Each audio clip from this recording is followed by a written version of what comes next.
the University of Liverpool, but delivered in Singapore.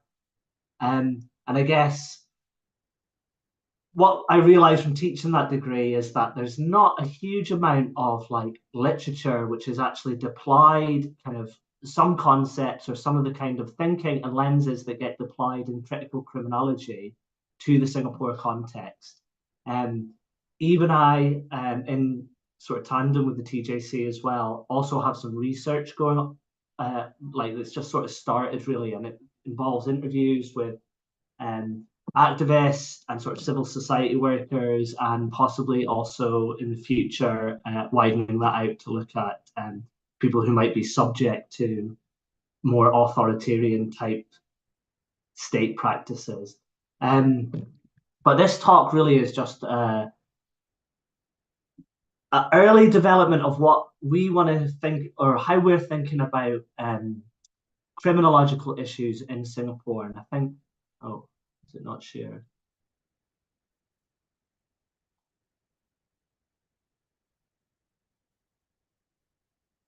Can I have some sort of indication that you can see the slides now? Can see. Can see, yeah, okay. What was I saying? Yeah, so basically, what we want to look at is, or I guess this is our theoretical framing for a bigger project. So it's how we've been thinking about starting to think seriously about the connection between what kind of capitalist society Singapore is and what kinds of political control emerge from, what kind of capitalist society it is. So currently in criminology, there are studies which look at a lot of sort of East Asian societies, or there's a whole journal and a branch of criminology that's actually called Asian criminology. Partly what we're doing is actually taking some issue with that branch of criminology, because so far it's tended to focus on arguing that social control strategies in Asia might be different because they are East Asian societies have different kind of cultural, different cultures, they have different cultural perspectives. And this kind of Asian criminology has largely tried to build criminological analysis off this idea of cultural difference. And I guess we're taking some issue with that. And what we really want to do is start to think about how, in order to understand why certain criminological practices become dominant in certain societies, such as Singapore, is actually we need to look at sort of economic social relations, unequal social relations, and how they're actually embedded in the economy, and why that necessitates certain types of social control strategies. So we're trying to shift the view of kind of Asian criminology to take a more critical stance, I guess, or even a more structural stance. What I would say is that currently the literature on Singapore, in some senses, hasn't delved that seriously into how authoritarian crime control might be deeply embedded in the economy and class relations. There is some studies, but there could be more, I guess, we're saying. And we want to avoid this culturalism idea, this idea that culture is somehow an explanation for authoritarian social practices. So in order to do this, to start thinking about this, and really this is just the start of a conversation, the start of our thinking, and hopefully, is inspiring or might get some of you guys thinking differently about authoritarianism and crime control type issues in Singapore, is we just want to take some of the ideas that are fairly dominant, I guess, in critical criminology, at least in terms of how it's been applied to certain Western contexts, but also some global South contexts. And really just start to apply those to Singapore and start to build a bit of a conversation about that. So there's two main kind of theoretical things that we're going to get through today, and I'll talk a little bit about what those are, and then Eve's going to talk about how they sort of apply to the Singapore example, and then hopefully we can have a bit of a discussion after that. So I'm going to start off by talking about what's like a classic in British critical criminology from the 1980s, which is Stephen Box's work around crime as a mystification. So basically the idea is that crime as a category, as a legal construct, doesn't reflect the harms in society. So crime is really a social control strategy. It's not just a response to harms or dangers or threats. So in this way, Stephen Box describes crime as a category in any society, really, is primarily a mystification. So what he means is it doesn't actually capture the injustices in society. It's really a set of social control strategies. This is then a sort of lead off from there to talk about the work of Rigakos. So he's also a critical criminologist. He's still writing now. He's written a lot of stuff. I think he's based in Canada, but he's got this kind of critical approach to security. And he sees security as what he describes as the pacification of productive labour. So really what he's describing here is that security interventions, right from security guards in shopping malls to CCTV cameras to policing strategies to the activities of border control, these are all ways of stabilizing unequal capitalist social relations. I feel I might lose some of you, so please keep any questions for the end, but we are trying to develop a sort of critical perspective on authoritarianism, hopefully in a new way in terms of thinking about Singapore at least. So he says that security it stabilizes unequal relations in capitalist society. It makes labor productive. It securitizes the exploitation of labor. So within that, he's got three concepts, which I'll just leave for now and talk about later on. And then, so Eve's going to talk about each of these three concepts relate to different aspects of social control strategies in Singapore. Firstly, about how authoritarianism was established in Singapore in the 1970s and how that became embedded and why it continues to today. And then she's going to talk about how migrant workers, if we think through this lens of mystification and the securitizing of the exploitation of migrant workers, we can see that a lot of crime control practices, surveillance practices, and so on in Singapore are really about making sure that migrant workers are like a productive class of workers in a sense. It puts them under kind of a series of or the state applies a series of disciplinary strategies which regulates their lives, mitigates any potential for dissent, and sort of stabilizes that system of exploitation that migrant workers experience in Singapore. Then she's going to talk about the security industry in Singapore as a kind of reflection of what you might call as a safety politics. So the idea that the government somehow is a guarantor of safety. That's kind of one of the key ideals in PAP, how would you say, rule really. And she's going to talk about how this leads to a kind of ever-expanding security industry. Then I'll finish and talk a little bit about trying to connect this all together and what these critical criminological lens built through Stephen Box and Rigakos might tell us about the connection or the relationship between security and capitalism in Singapore. So yeah, really what we're trying to do in a nutshell is bring a kind of critical criminology that's based in more ideas about the economy and class relations and unequal social relations and think this through in relation to Singapore.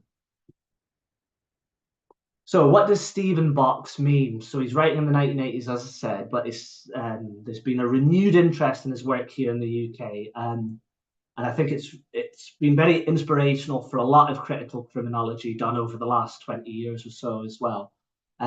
So really his main idea is that crime is a mystification. So crime is a political, legal, policy, or everyday category. So it's there in our everyday life. It's constructed through law. It's constructed through policy.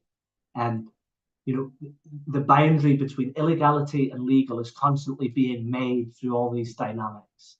But the point is, he says, that what gets considered as a crime, what becomes more likely to be regulated as a criminal act, so what is even, which groups in society are more intensively policed or surveilled, is to a much greater extent, is shaped by powerful interests. So it's shaped by elites, political elites, and economic elites. So crime, he argues, ultimately fails to capture many of the dynamics of harm and violence. So this has led to a lot of literature around, for example, corporate crime. So, if we imagine some things that corporations do as criminal, or how would you say, if you stay in the trope of crime, so if you continue to imagine that all the harms done by corporations are only those things which are considered criminal, then you miss out so much of the harms that corporations are actually responsible for. So corporations, for example, are consistently polluting the environment, or they're constructing forms of labor exploitation, which we may want to say, or they're leading deforestation for palm oil, for example. We may want to say these things are harmful, but clearly actually they're often legal, right? So ultimately the concept of crime, or the legal construction of crime, fails to actually pin us down on everything that's harmful. Many harmful things are just left out of the category of crime. So illegality itself, Box is arguing, is not a construction of crime. So crime imagines, and furthermore, crime imagines, when we think of crime and the legal construction of crime, we think of individuals, morally bankrupt individuals responsible for particular acts. But this totally fails also to point out that many of the social ills in society are structural. They're relating to social, political, and economic dynamics. They're not how would you say, they're not really the response, to blame on morally bankrupt individuals. So if we deconstruct the crime concept, it also makes us focus on like social dynamics rather than morally bankrupt individuals. Another important idea is that crime is actually, that Stephen Box puts forward, is that crime helps states to kind of construct what the social problems are in society. So we might actually want to deconstruct, again, or if we do deconstruct the crime category, we start to see that actually many of the actual problems facing us, like they might be issues to do with poverty, issues to do with mental distress, issues to do with stressful lives, stressful workplaces, policies which are letting us down. All of these things are often not considered as a crime. But what crime does is it focuses our attention, or it seeks to focus our attention on particular groups and particular behaviors as being the main threats in society, or the main dangers. So there's always this politics, this kind of like political, legal policy and everyday dynamics about constructing what should be seen as a crime and what isn't. So what does crime and criminalization really do if it doesn't just give us a clear understanding of what's harmful in society?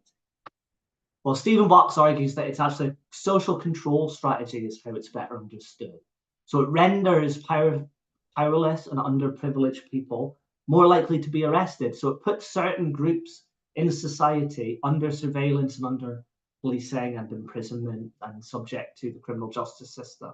And these are largely underprivileged and more powerless groups in society. So it creates the illusion that the dangerous class is primarily located at the bottom of various hierarchies. So the people who are really a threat in society, Stephen Box is arguing, according to this construction of crime, this legal construction of crime, is those who are poorest, the so-called underclass, or so these become imagined as actually what is the primary danger or threat in society.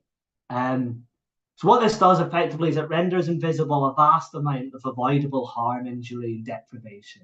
So this is the mystification. This is why it's a mystification. So when states and governments and politicians push concepts of crime, it means people become, or it muddies the water around how we should see really what's at the root of harm, injury, and deprivation in society. And again, like you can always think of corporations as a really good example of this. So, we might imagine, for example, I don't think the situation's a bit different in Singapore, but if we look at Western societies, we might often imagine, for instance, that, theft of items on the street, like so mugging or house break-ins, is a more common form of crime. But actually, unpaid wages is a much bigger crime globally than street theft, actually. So again, but the crime category never really captures those kinds of dynamics. So we elevate. so by constructing crime as this, like, as the core kind of social problem facing us all, then criminal justice is kind of elevated above politics as well. So we're always told that somehow, crime control, crime interventions are separate to politics, or at least that's the kind of ways in which states want us to think about it, because these are just responses to threats and problems. They're outside of politics in some way. And therefore they should be outside of political contestation and dynamics of, like democracy, effectively. So yeah.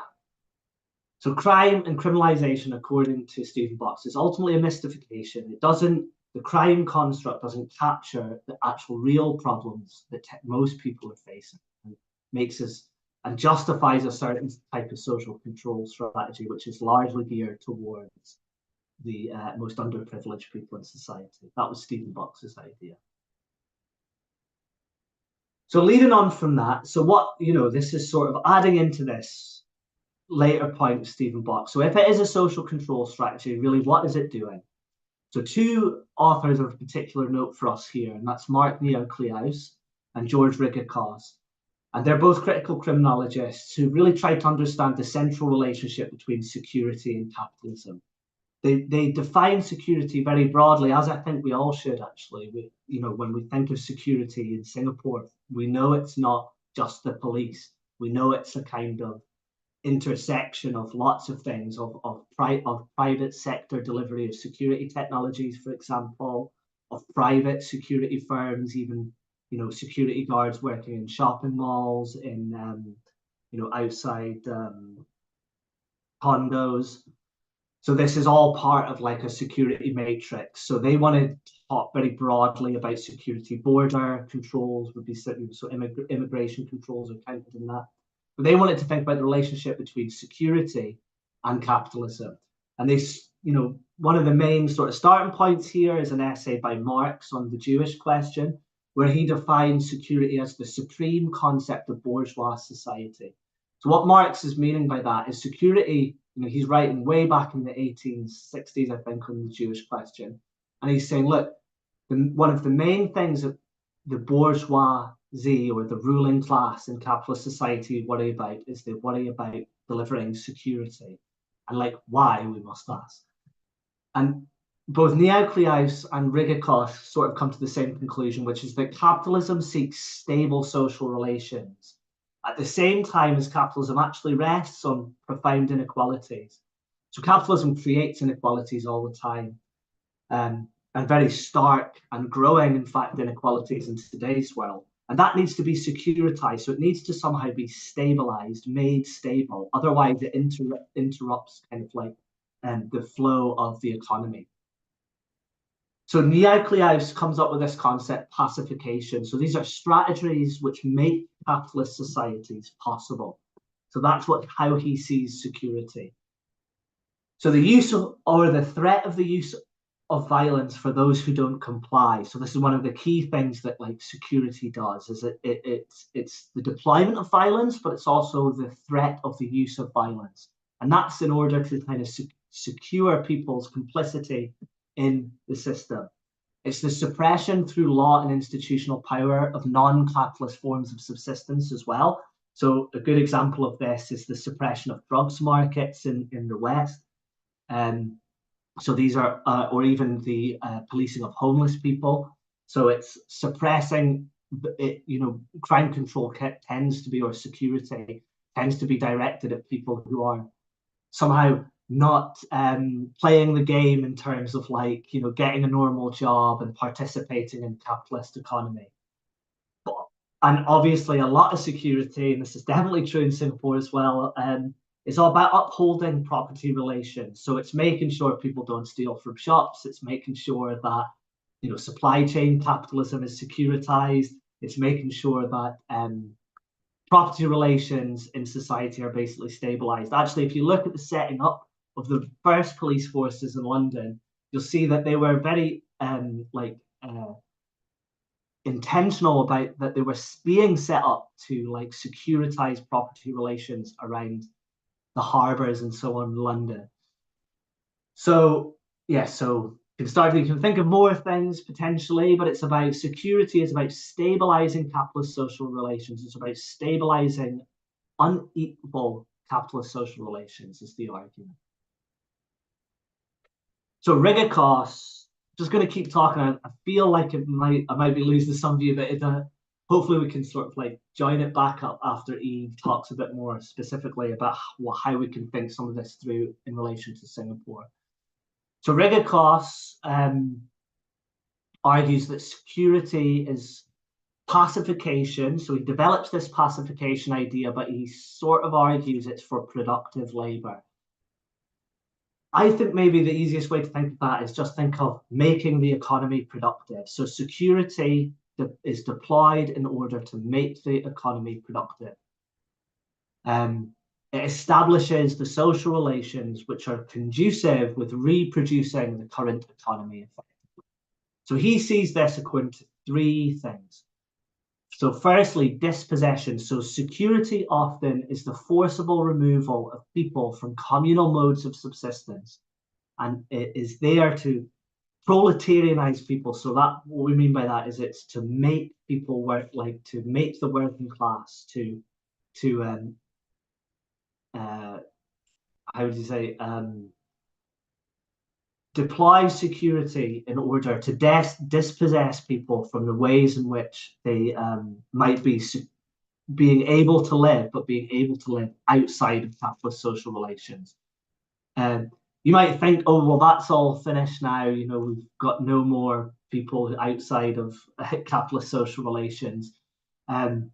I think there's two things to say: is that dispossession can be an ongoing process. So, removing people's forms of welfare support, for example, in the UK, has been an important moment in encouraging people into the labour force here. But even now, if we look across the world, so the top photo there is, a kind of conflict that's going on right now over the establishment of palm oil plantations in Papua. So this is very, this kind of moment that's happening in Papua right now is very easily described as dispossession. So you've got the Indonesian state deploying security in order to clear indigenous people from their land who are, they're fighting back. But this is a good example of how capitalism needs to forcibly remove people from kind of like their existing modes of subsistence in order to impose more capitalist social relations. So that's the first one. And then the second one that Rigakos talks about is that security is there to ensure that effectively workers comply with their exploitation. So you can sort of think like this is sort of things like some of you may have even worked in places that have CCTV cameras inside the workplace, right? So that's the most obvious example of that, where actually security is deployed to make sure that people are sort of compliant with the terms of their employment. But more broadly, Rigakos is saying is that security sort of pushes values which are conducive with the capitalist economy overall. So it will deliberately sort of target, say, unemployed people, homeless people, drug users. In a broader sense, this is about trying to get people to comply with the kind of basic requirement of capitalist social relations, which is engaging in paid employment. And then the last one that Rigakos is talking about was three things. So the three, modes in which security makes the economy productive is commodification. So security itself, he says, both valorizes the system of profit making, but as a result, it becomes a kind of commodity itself. What he means by that is that think of all the different security kind of interventions, not just in Singapore, but globally. They're often there to make sure that the economy works. So, if you take harbors, for example, these will be, or airports, or export processing zones, or shopping malls, they all require quite a large deployment of security, but it's all about making sure that profit making happens effectively. But Rigakos wants to build on that. So because security has this role in kind of stabilizing capitalist social relations, in supporting the economy, itself then becomes a very important commodity. So then what you've seen, and it's true, although Singapore has definitely seen, possibly more than anywhere else, an expansion of its security industry over the last 20 or 30 years, it is a global phenomenon. That so security as a commodity, because it has this ability to stabilize the economy, becomes, ever expanding in a way, is what Rigakos is saying.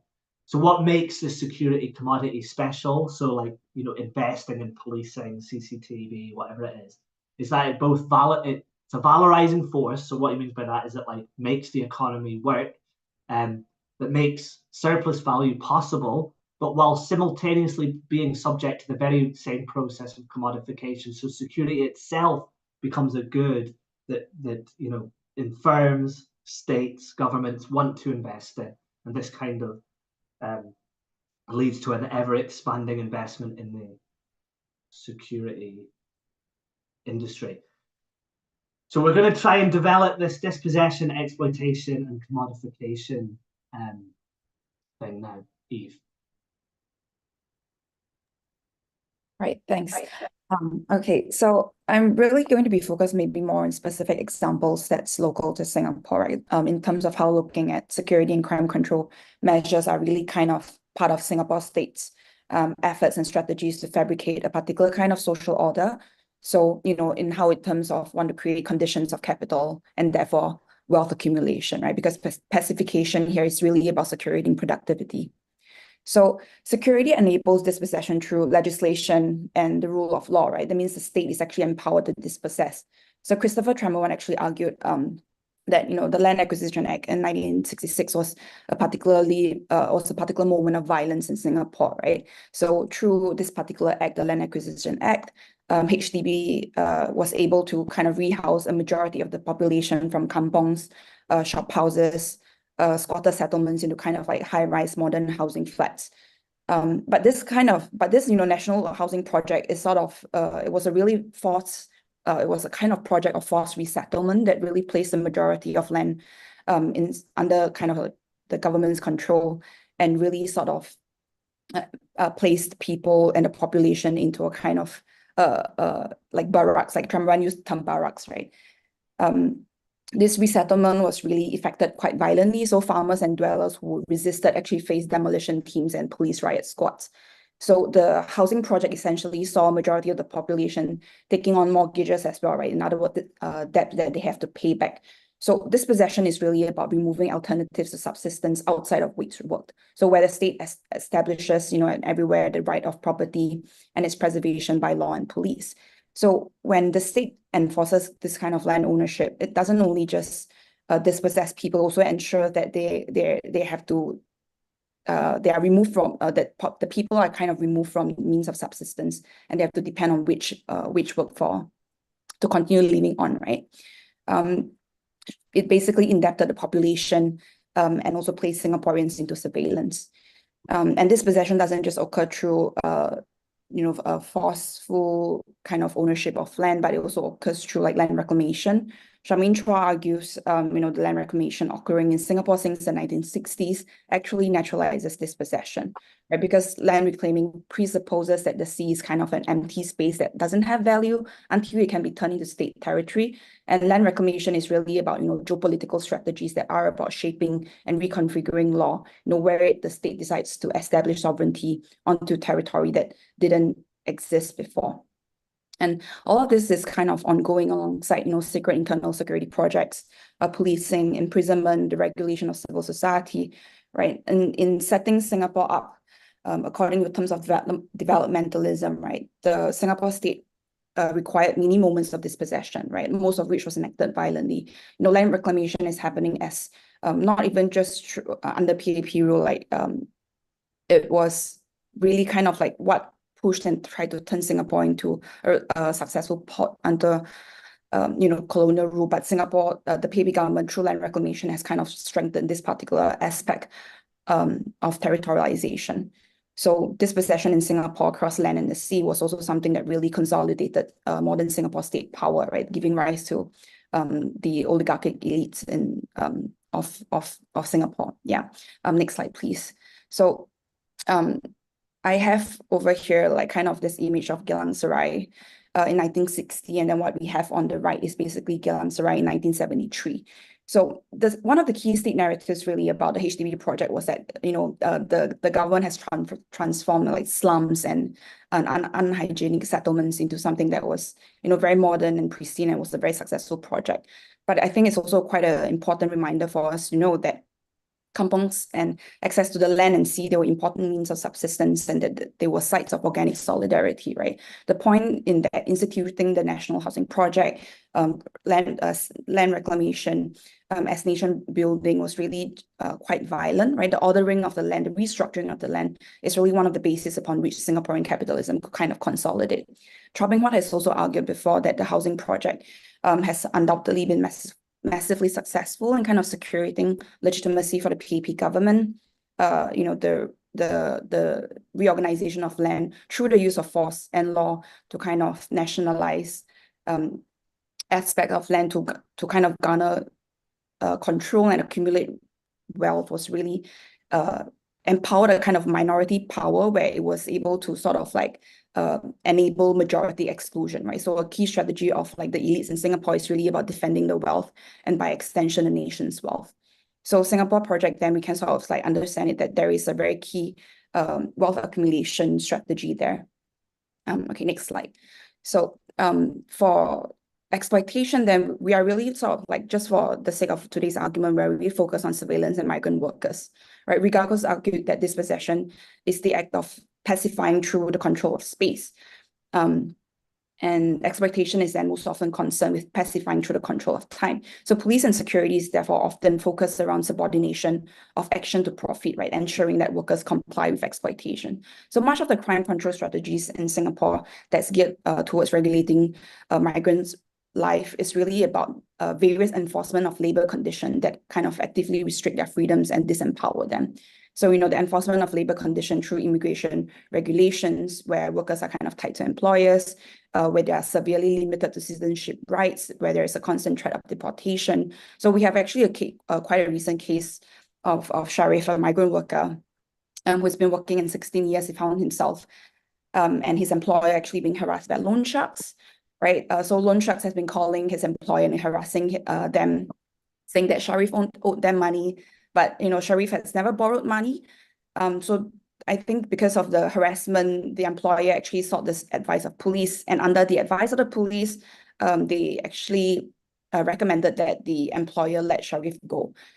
So in this example, like Sharif was actually a victim of harassment, right? So rather than actually protecting the migrant worker actually lost his job in this case.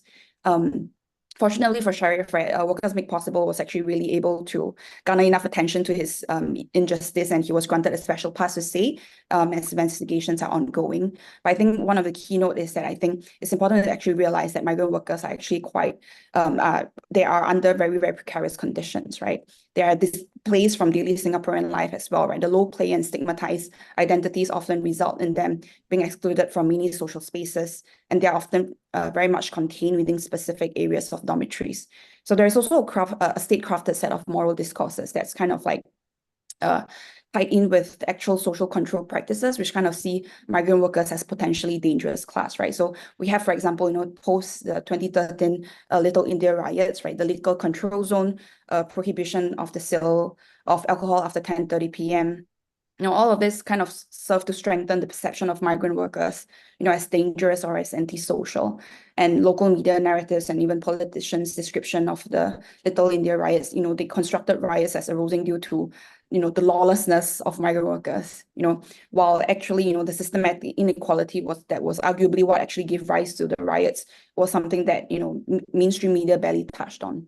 So in reality, migrant workers, they are much more often thought of as criminal or as a potential source of crime. But, in reality, they're much more likely to be victims of crimes, and they face much higher levels of harm in their everyday lives. So there's basically this massive system of control that kind of like really surveils and restrict migrant lives in Singapore, right? Where the structuring of conditions of the exploitation is kind of regulated through various security deployments, right? From the border to the dormitories, police activities to the street, to the deportation court. So all of these are really kind of like key state strategies or security strategies that ensure migrants are exploitable. And there's also, in that sense, an overarching kind of like politics of safety that really construct migrants as dangerous and therefore requiring control.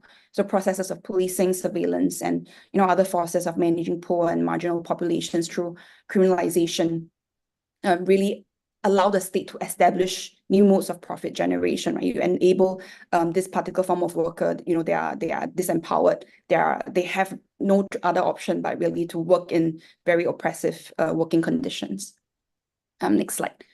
So arguably the Singaporean state also kind of like justifies itself, all of these measures, all of these strategies on the basis as, because they are delivering and upholding safety in Singapore, right? So security has essentially become quite a central feature of the Singapore economy, right? And, in multiple National Day rallies, our national budget, right? Security is a key issue, right? Security guards, cyber security, firms delivering security commodities and technologies, all these are kind of a central source of employment, right?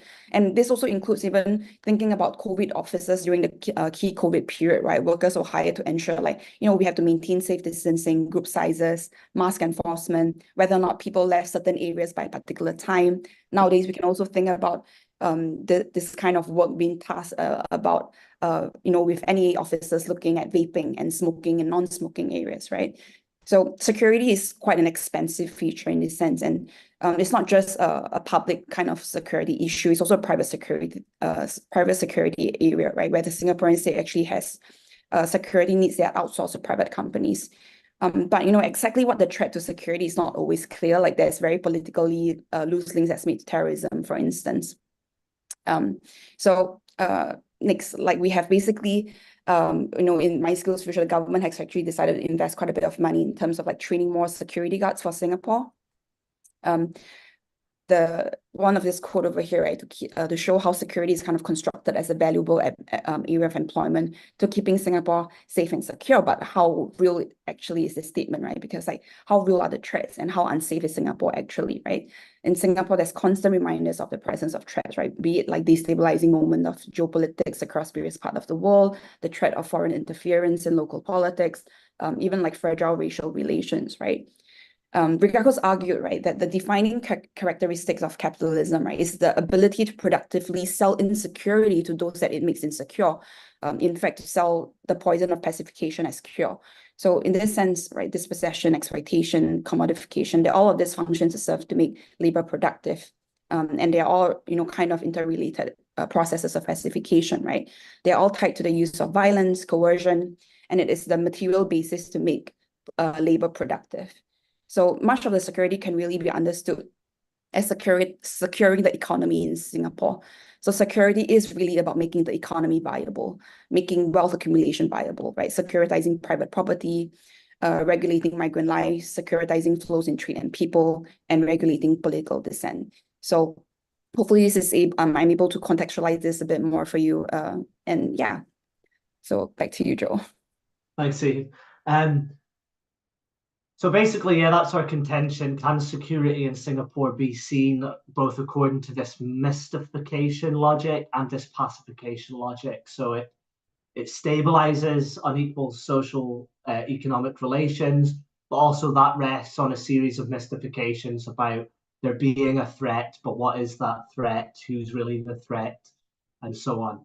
And just to reiterate a point that Eve made already, I always think of a paper that I really like by Sally Yen, Stephanie Chalk, where they talk about the forms of actually criminality that migrant workers are subject to. So unpaid wages, threat of gangster violence, threat of deportation, some of which are harmed, but some of which are actually illegal. But actually the same group is often constructed as being the major threat, right? But they're the group that's actually most likely to be victimized. So just to push that through, I think that maybe that captures one of the main things we're trying to say. So yeah, we can just to sort of connect a bit more, I guess. So historically, and Eve was talking about that as well, that the Cold War period of anti-communism is the period of dispossession in a way.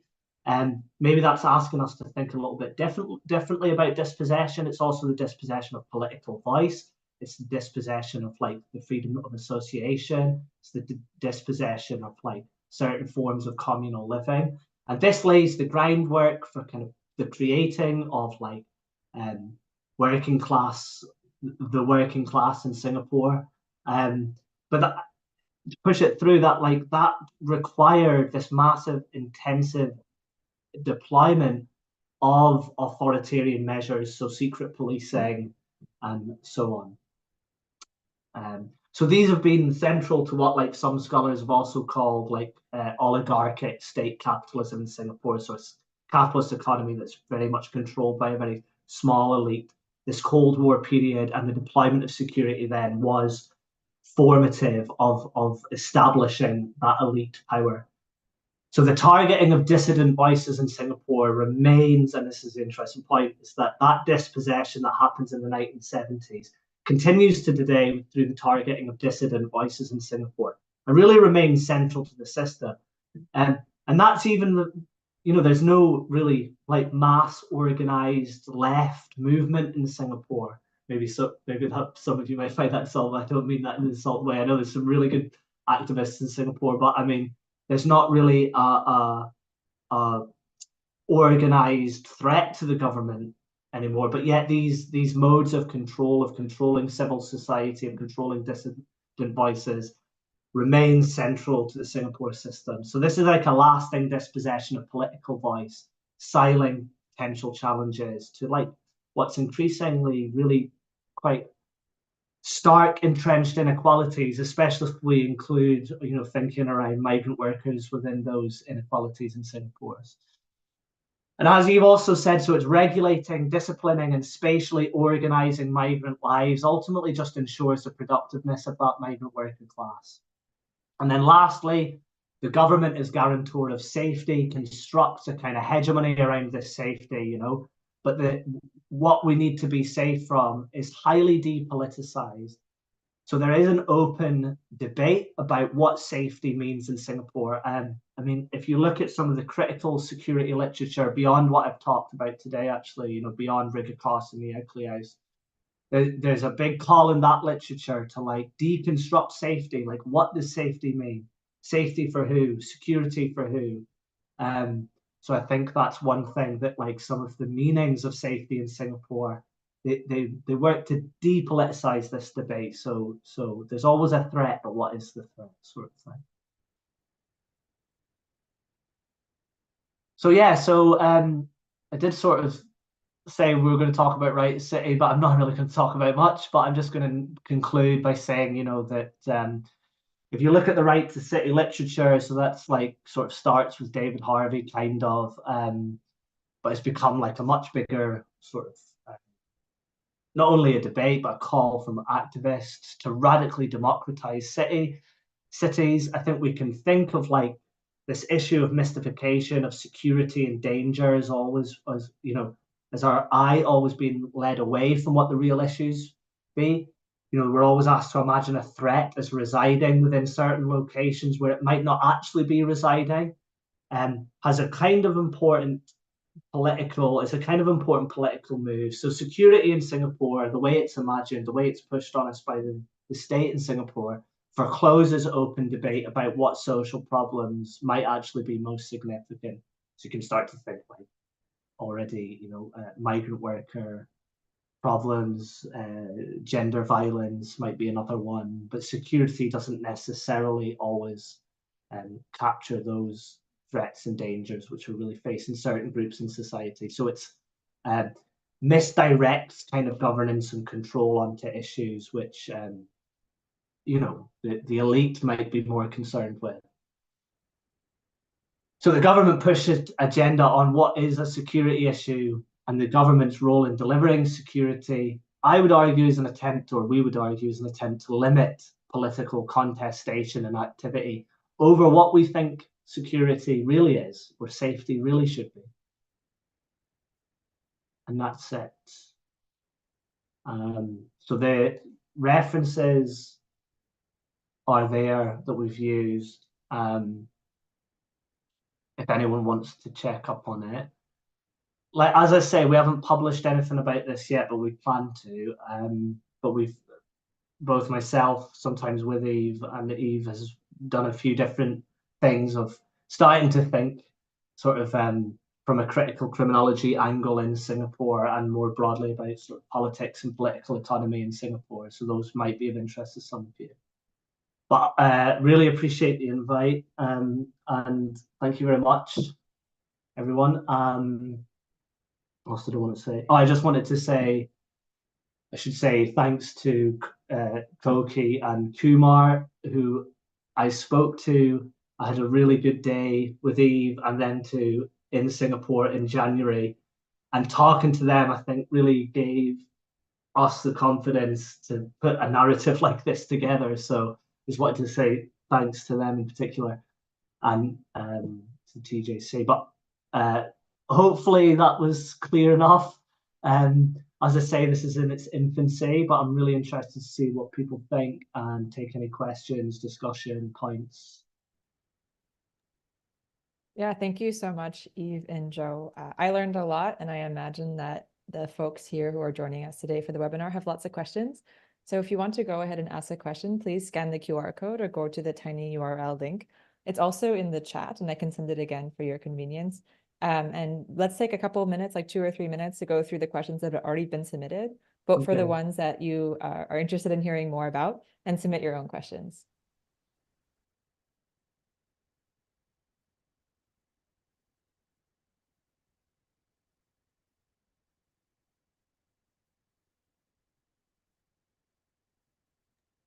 Can also ask out loud, but we'll still take a couple minutes, yeah.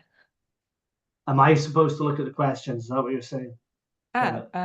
We can the questions are in the chat, are they? Elijah and I will read out the questions for you. And also we can have folks in the call directly raise their virtual hands and ask questions. So we'll start in maybe at like 4:56. And we can take a question from the live Zoom call first, and then we can move into the Mentimeter submitted ones.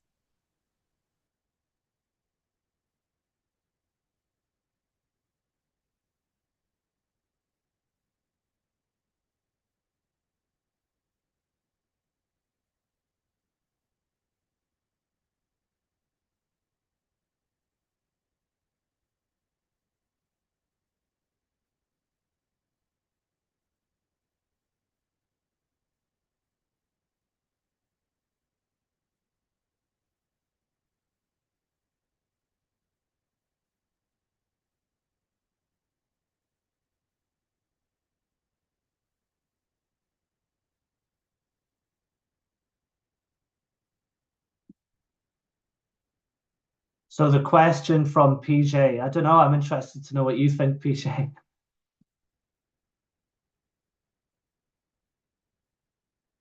Can anyone talk? I'm fine with that happening. Sorry, what I think? Yeah. I was hoping to get what you think.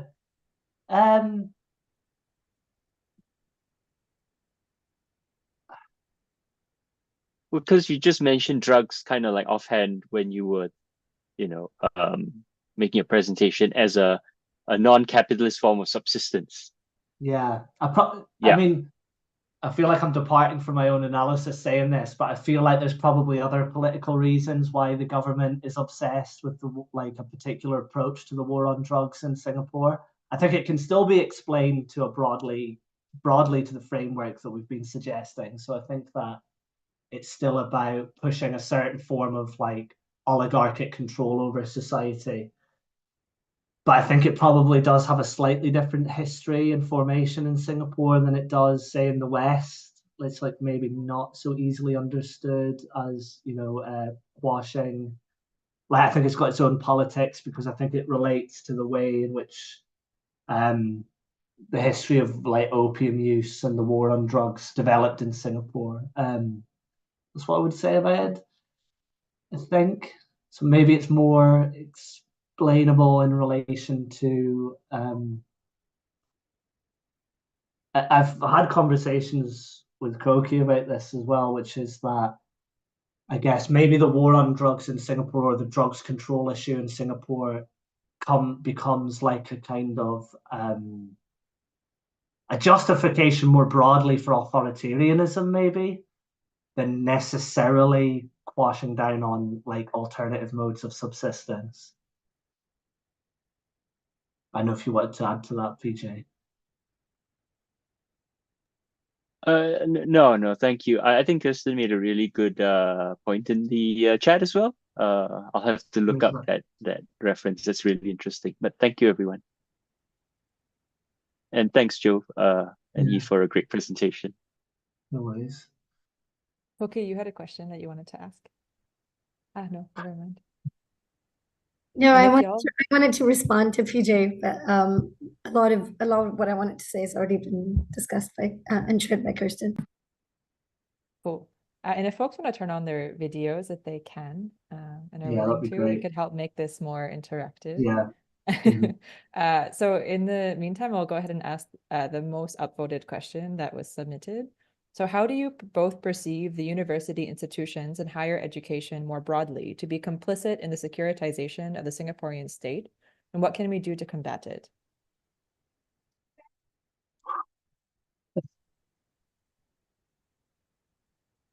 Eve, do you want to try that one? Because I feel like you're there more than I am at the minute. You have a better sense of that. Yeah. Maybe I'll speak more in regards to like local, the local context, like in Singapore. So I think we've got to maybe consider as well, like in the sense, like the kind of what kind of modules are being taught, right? In the sense, like what kind of knowledge reproduction is actually being made, in terms of like, you know, like so maybe like an interesting example we can talk about was actually the degree that we were working on, like at the University of Liverpool in Singapore. So we actually taught on we both taught on the criminology and security undergraduate program, right? I think it's also I think it was a kind of like partnership with MHA, and the role was kind of to train police officers, to take in some scholars from MHA or the Singapore Police Force, and to kind of train them, right? But I think maybe like what like criminology isn't really about training police officers. Criminology is really about understanding like social constructions of crime. You know, like it's as a broader kind of like social science concept rather than an actual training program for police officers. So in that sense, I think like, you know, when we think about the knowledge production and how institutions and higher education become more broadly complicit, we also have to look at I guess like the agenda of like, you know, what's the objective of a particular degree and goal of that.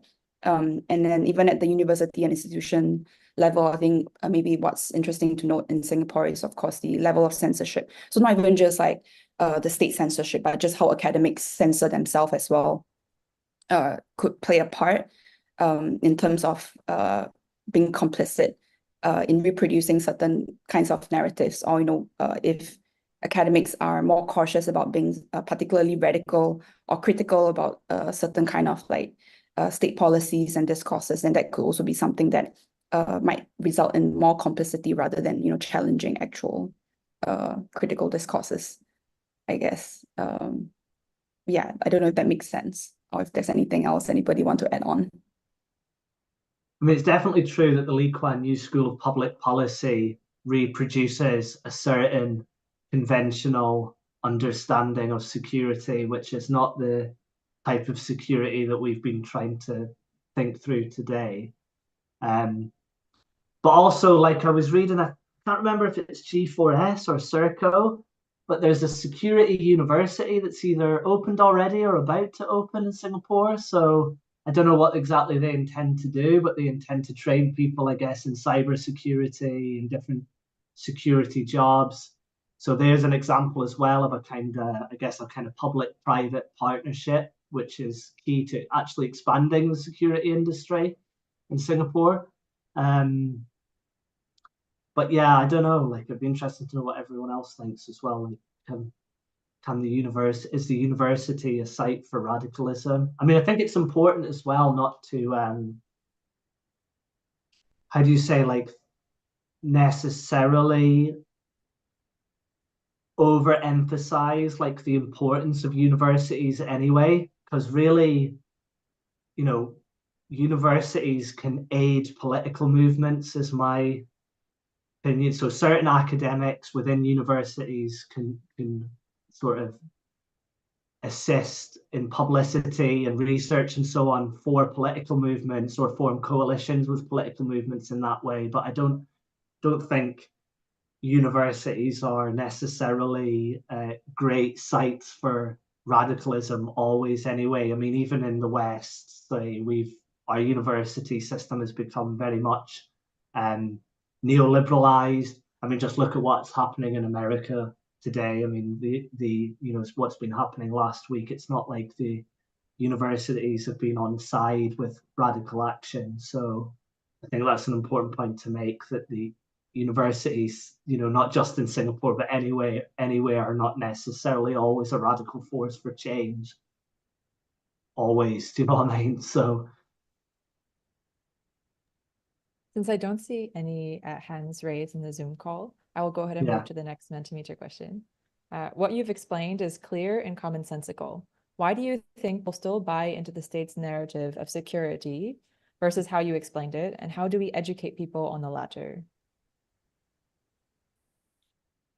Well, I guess, why do people buy into it? Yeah. Well, it's definitely true that the investment in security, well, it's almost like a self-fulfilling prophecy, isn't it? Like the more you invest in security, the more it seems that obviously we need security in a way. I think one thing that always struck me about living in Singapore compared to other places, though, is there is a particular, I mean, we're trying to get inside this, and I think our ideas aren't quite formed enough yet, but there is a way in which hegemony, so to speak, if you want to be sort of Gramscian about it, but like consent amongst the broader population does revolve around this idea that the government protects people's safety. And that feels quite idiosyncratic, actually, to Singapore. So I think if you get in the UK, for example, if you were to see massive rolling out of security and stuff, well, that's actually been happening, but people are more elements in society are more critical of that, I would say. So people are more likely to think, this is state control, this is curbs on our freedom. Whereas in Singapore, it seems that there's quite a robust politics which has been pushed by the government that sees that security interventions are somehow in people's interests. They're they're in favor of people's safety. They're securing safety. So maybe it's about challenging that, unpacking that. And I guess that's what we're at the start of trying to do, in a sense, is trying to I mean, just to reassert as well, like the idea of mystification, I think for us was really powerful. I mean, that's just come back on the critical criminological agenda, I guess. There's been a seminar here in Liverpool about it recently, there's a book, an edited collection coming out about the importance of Stephen Box's work for sort of British criminology. But when I revisited Stephen Box recently, I felt like this idea of mystification was so important in Singapore, and I think really maybe that's a critical concept to try and like push to people, perhaps, to try and unpack like both the real intentions of crime control, security, CCTV, and what kinds of politics are being pushed through that. So yeah, like that's all I want to say really about that. But yeah. Good question.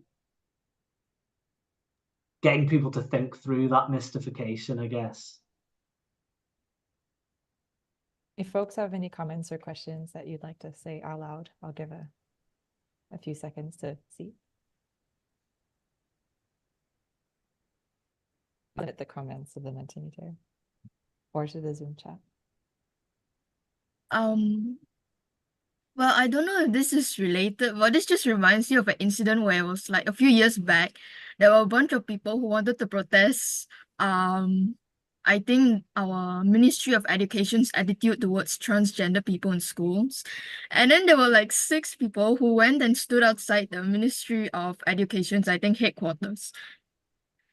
And then they sent police there for 6 people, I think.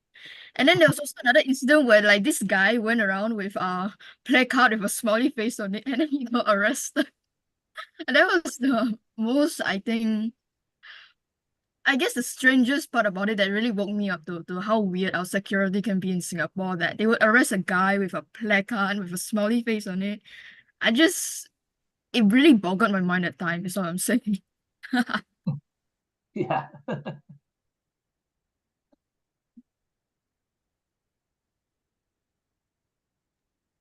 I'll move on to the next Mentimeter question. What examples can we look to for how we can reform, transform, move beyond Singapore's modes of quote unquote security to something that actually reduces harm and violence?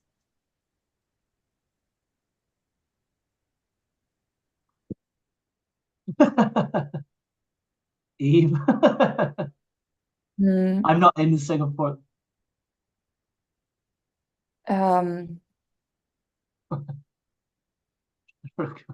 I don't know. Yeah. I don't like, okay, so I think with, modes of security, I think it's actually important then to think about maybe more radical forms of, understanding security or understanding like even like drug crimes, right?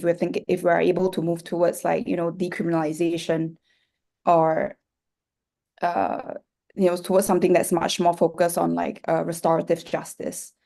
Rather than like punitive and retributive kind forms of punishment. I think that could actually lead to more maybe something that actually much more reduces harm and towards lesser violence.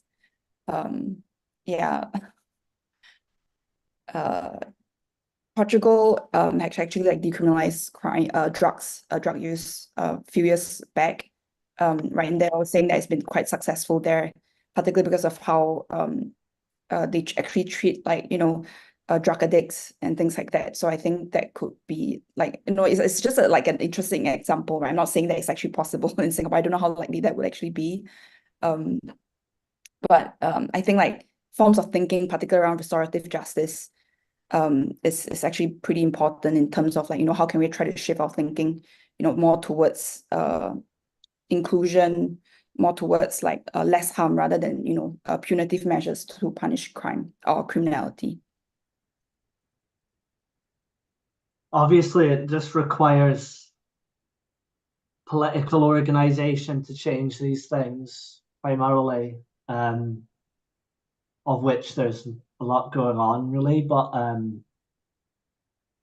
I guess what we've just tried to start to contribute is maybe how we can unpack some of the assumptions about the innate goodness of security, but also like what actually it's a political vehicle for, how it shapes a certain kind of depoliticization in Singapore. So I think, yeah, being critical is one thing. Yeah, go on. You don't agree? I think it's true, but I also think like in the terms like what are the kind of strategies that impact like subjectivities, right? Forms of thinking, why people are particularly supportive Yeah. of a specific policy over other. Yeah, I think that's also that also impact as well. Mm. We have someone raising their hand if you want to unmute. Oh yeah. Yeah. Can you hear me? Yeah. Thank you. Good afternoon. I believe first question, one of the previous briefers made mention of sort of Singapore's aggressive community shaping, say like getting rid of villages and bringing up HDB flats in order to sort of shape society and punish the miscreants in order to shape Singapore into a successful economy. Um, I would I would ask your comments firstly on how perhaps Singapore's government has never really grown out of that mentality in terms of political maturation. That's firstly, and secondly, I think there was comments about. I think I wanted to comment about how maybe our older generation versus our current generation views this aggressive community shaping. Some of my older relatives, especially most of my uncles and aunties are 50s, 60s, 70s, they feel that this aggressive community shaping was necessary for Singapore and disapprove of all of these civil disobedience things, or at least they implicitly are meh towards it, as opposed to our current and growing generation of citizens here.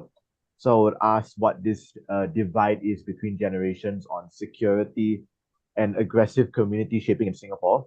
And I also realized that this situation itself also relates to Taiwan, where an older generation was shaped by Chiang Kai-shek's era versus a younger generation in the democratization era of Taiwan. So I like your comments on both of these. Firstly, on the whole Singapore's government not going out of the aggressive community shaping phase, and the whole older generation versus younger generation thing, and how we relate to Taiwan in this regard. Thank you. Thanks for the questions. Right, I'm just gonna try and address them. So on the aggressive shaping of communities, I think, why the government has not particularly grown out of in my view, I think it's partly got to do with increasing kind of this sense of dissent. The fact that there's more and more higher inequality, and the fact that the PAP are realizing that they are losing more seats in parliament or things like that. They have an increasing awareness of the fact that the general popular consensus, they're not actually that happy, right? They're not there's no consent. So instead of using consent, then they move towards coercion, right? So through use of extremely more aggressive means of certain forms, I guess, like community engineering. That's how they think that, or how they sort of see one of the strategy they use to actually try to utilize social control. And why I think there's a generation gap. The HDB project was particularly successful in terms of garnering wealth for a lot of the, for the older generation in particular. And I think the economic means that the people have seen at the older generation maybe have been able to realize was a really good tool in securing kind of votes and legitimacy for PAP's violence in the 60s and 70s, right? So while it was violent, because it was so successful in garnering economic wealth, a lot of the population would therefore, in that sense, agree that, oh yeah, this was good for us. This was what was needed. So I think maybe it was in that sense, the ability to garner wealth for that particular era, for that particular population, was very successful in terms of legitimizing that violence, that yes, that violence was needed. And maybe why there's a generation gap is also because the economic mobility that previous generations saw might not be possible for current generation, or for the younger people nowadays, who are also a lot more aware of political liberties that's needed, and how authoritarian the Singapore government measures are sometimes. It's in these cases where it's highly irrational as well. Koki, you have a comment? Yeah, so your earlier presentation addressed how a lot of the way that crime control is used is to in this possession is to take away communal forms of subsistence. I think it's also just in relation to this question that was asked about taking away communal forms of looking after each other, right? And actually a lot of I work with rental flat, low-income rental flat communities, and a lot of them really mourn the loss of the kampongs, right? So I think their narrative is quite different from the one that the person who asked the question shared of an older generation, because they are of the older generation. A lot of them grew up in the kampongs, and there's a lot of mourning of the loss of it, in the sense of how much, even though they had very little, how much they could look after and care for each other in ways that has been stripped now. And I think a very important form of social control for the PAP in a lot of states is ensuring that people are atomized, which the HDB kind of construct does, and also need to turn to them and to systems and institutions for help and welfare, and not to each other, right? So it is also there is an intentional destruction of the ways in which we do and have always historically kept ourselves safe in community. Mm-hmm. Yeah, and to add on to that as well, I think it's also really important to look at, the ethnic integration program, part of the HDB's policies in terms of breaking down racial enclaves. The state was basically sort of intentional in terms of they say that oh, it's all about integration. It's about, ensuring that there is cohesion among the different races, when really it was about breaking down, organic solidarities that existed, so where there were racial enclaves that existed that sought to challenge PAP's authority, right? So in that sense, through introducing EIP, they were able to break down those kind of solidarities even if they were in that sense deemed as racialized by the state. And even nowadays as well, the government is really interested in sort of like, doing like class integration, having like rental flats into different like purchase flats, HDBs, right?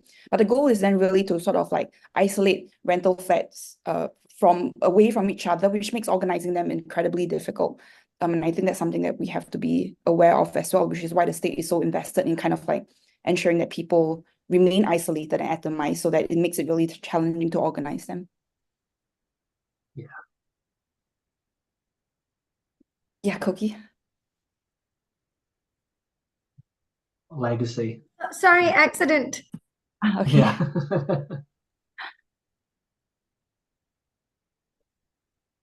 Yeah, I think it's like, again, you can think of the mystification idea there, isn't it? It's just that there's always just this politics that's pushed, that the kind of developmentalism, the total and utter control, obsession with social order, that it's in everyone's interest, and I think that's the dominant way of thinking, in a sense, or at least that's the dominant way of thinking pushed by the government. I realize that a lot of people do question that.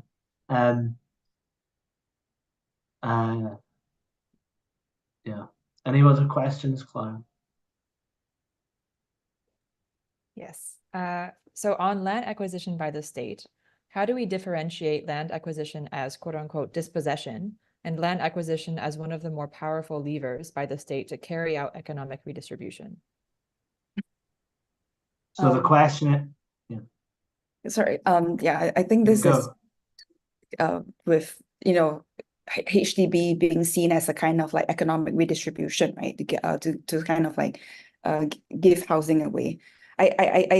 So I've actually was actually at like Prof. Trust, like Trapping Hua's new book launch, where he actually did mention something about this, and I just thought it was interesting because it's not really land redistribution, right? It's like in the sense of land acquisition where it's redistributed to the citizens. We have to remember that this is on lease, 99-year lease. It is still a lease. We don't actually own the land. We don't actually own the house in that sense. It's not actually ownership that we have. We are still based in like a tenant basis. We are just living in it temporarily for 99 years. And I still think in that case, in Singapore's case, for me, and I was to take the argument that there is still kind of dispossession because, the land, we have to pay for it. We are paying for rent. It's not given to us, and then we don't pay rent, and then we can live in it freely, and we don't have to work because we already have a house, But the flat, like the HDB flats, we still have to work, engage in like paid labor to pay for the housing mortgage and things like that. So I still would see that very much clearly as a dispossession, that we no longer have land ownership. We just have to pay rent to ensure that we have a house over our heads. Yeah, I think it's like a lasting dispossession, isn't it? It's like, that's why I think we can think about, like the dispossession of political voice, because it's like it's the permanent dispossession over control over society, effectively.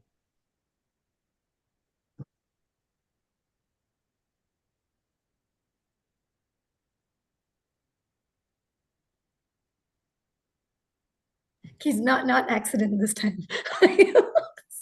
So I think an important element of the conversation around like PAP's propaganda on security is also like the narrative around, or the construction of around our insecurity in the region, right? And how PAP is required not just to protect us from marginal groups within Singapore, but from this very hostile region. And so like then the construction of PEP is the protector of Singapore, vulnerable, small city with a differentiated population somehow, and that exceptionalism is a really important, I think, a form of like propaganda. And it's been, I think it cannot really be understated. Like I think there's an earlier question about the commonsensicalness of it, is that is the very like force of mystification, right, through propaganda, that it's so powerful that we believe what we are repeatedly told and what is constructed, rather than, and in a way that actually alienates us from our lived experience of what actually makes us feel unsafe.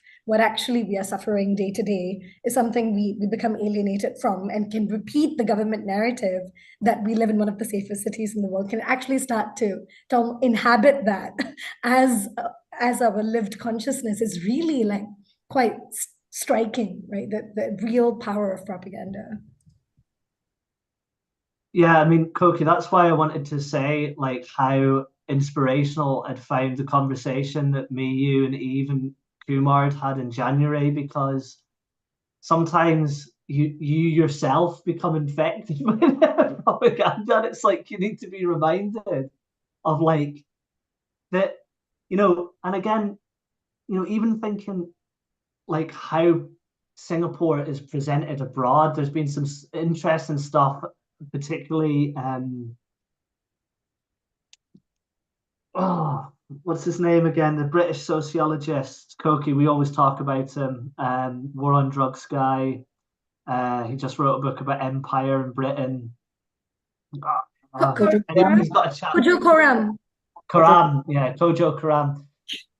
Kojo Karam had a really interesting chapter recently in his book. I think it was last year, last year's book he put out, where he was talking about sort of like the role that a certain vision of Singapore actually even plays abroad. It becomes like a kind of fantasy for the right, like it's got no social problems. It's completely orientated around capitalism. It's highly unequal, but no one disputes that. So it becomes like a fantasy project for the right wing globally. So actually, like a critique of Singapore, I think is not just important inside Singapore, actually. It's important to point out that actually, it suffers from many of the same problems that other societies face, but it experiences, or the way it deals with those problems and some of the politics around those problems manifests differently. But in many ways, I think that's like why as well. That's why we're sort of trying to say, like, to get away from this cultural particularism that you see sometimes in academia at the minute, where it's like, oh, you've got to look at this society as culturally specific, and that's how we explain things. And actually, there's a kind of universality to crime control in the capitalist world. And actually, it looks the same everywhere. It's about regulating inequalities. Do you know what I mean? And it's about violence and the threat of violence in order to regulate those inequalities. So yeah.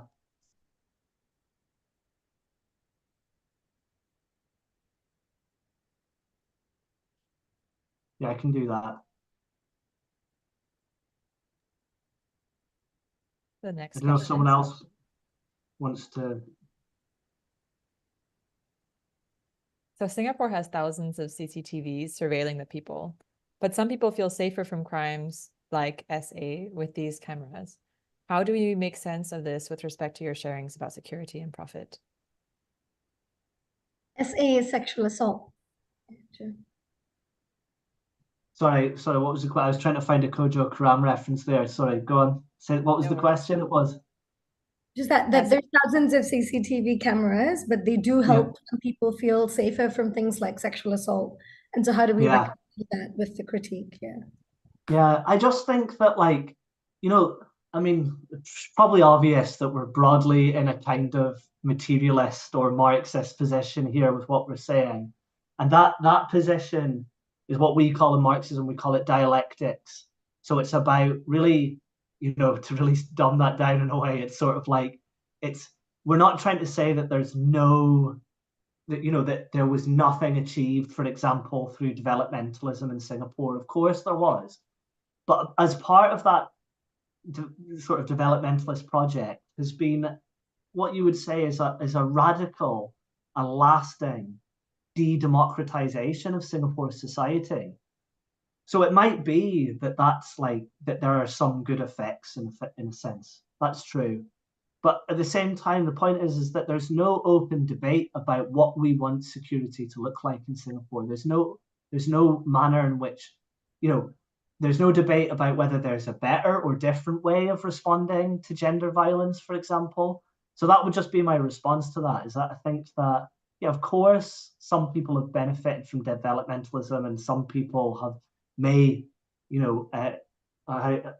would you say, there may be some forms of safety delivered. Do you know what I mean? I don't think that's in question.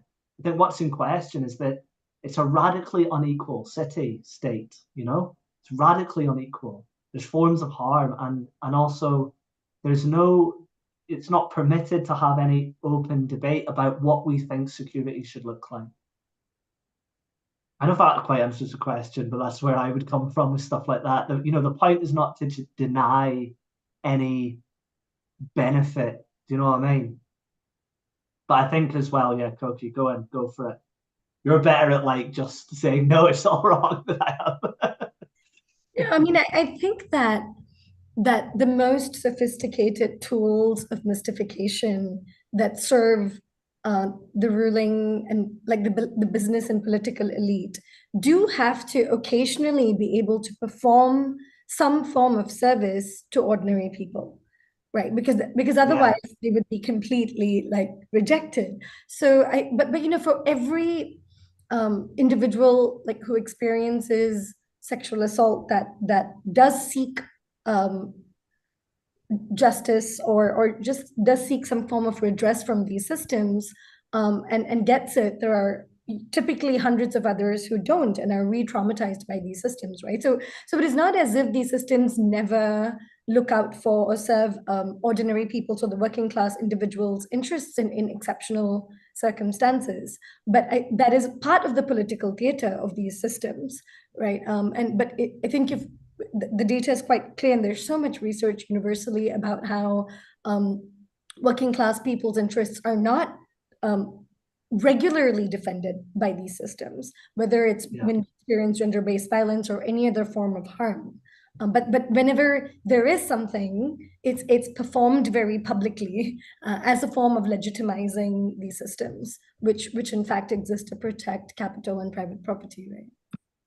Yeah, I think actually, following on from that as well is that like that concept of pacification, which is a little bit difficult, I think, always to actually explain. I use it in teaching as well. It's trying to actually get its head around a little bit that fact that there is a way in which capitalism, like the term pacification is partly like a positive term, like it's stabilized things. There's a degree in which safety can sometimes be delivered. But of course, it's a vehicle for capitalist exploitation. That's what the concept of pacification is trying to grasp. So, depending on where you are in the world, on whether you're at the coal face of, extractive capitalism, or whether you're at the, the shopping mall, more, realization moment of capitalism, then, the forms of security and the forms of stabilizing those social relations or pacifying things looks different.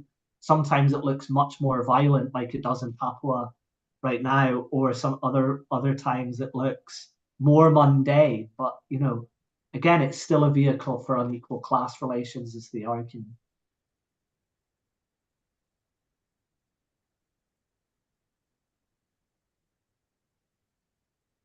Question? Or we finished? Yeah, I think we're coming to a close, but it is, I'm sure there would have been many, many more questions to ask. I know we got lots in the chat, so thank you everyone for your kind. I'll pass to Elijah to close. Thanks so much to everyone who came, and thanks for all the organization, Clara and everyone. Yeah. Yeah. Thanks everyone for being here today. I hope all of you found Joe and Eve's sharings as energizing as I did, and we hope to see you at the next webinar as well. So before you go, please take about 2 minutes to scan the QR code that's on the screen right now to share your feedback on today's session. And on the same form as well, you can also indicate your interest to join TJC. Please join TJC. Okay, you'll take 2 minutes to scan the form. Thank you.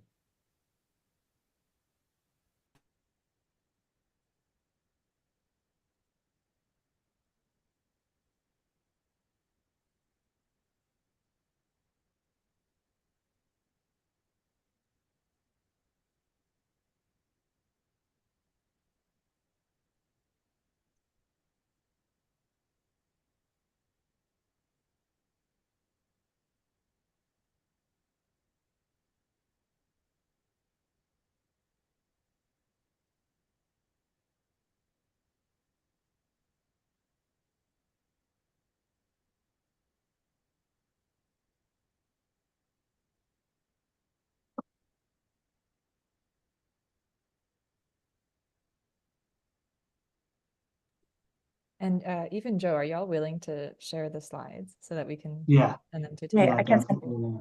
I can send them over. Sort it. Amazing. And if there's anything else I can do, I'm happy to be more involved. I know if there's anything I can do from the UK. What do you think's good for I'm me sure we can to find many things. We want have me to a write something or we do have plots something? and plans. What? Yeah. What were you I saying, Joe? just yeah, I just want to be more involved, is what I'm saying. I feel like, I don't want to be too extractive, you know what I mean? So I want to be more involved. If there's anything, maybe it's a conversation for another time, but are you looking for people to do anything in particular at the minute, or it's more desk Someone's based? asking for the Kojo Koram reference. Maybe we can email it out to participants after, or I did put it in the chat earlier, okay. but I can email it out as well. So. I can do that as well. Just send it. I'll send it along with the slides. How are you, Koki? Oh, I'm okay. This is a bit of a public setting. It will be on Yeah. YouTube publicly. Oh, is it still recording? Yes, but we can edit it. Tell me another Stop time. the stream. Let me stop the stream.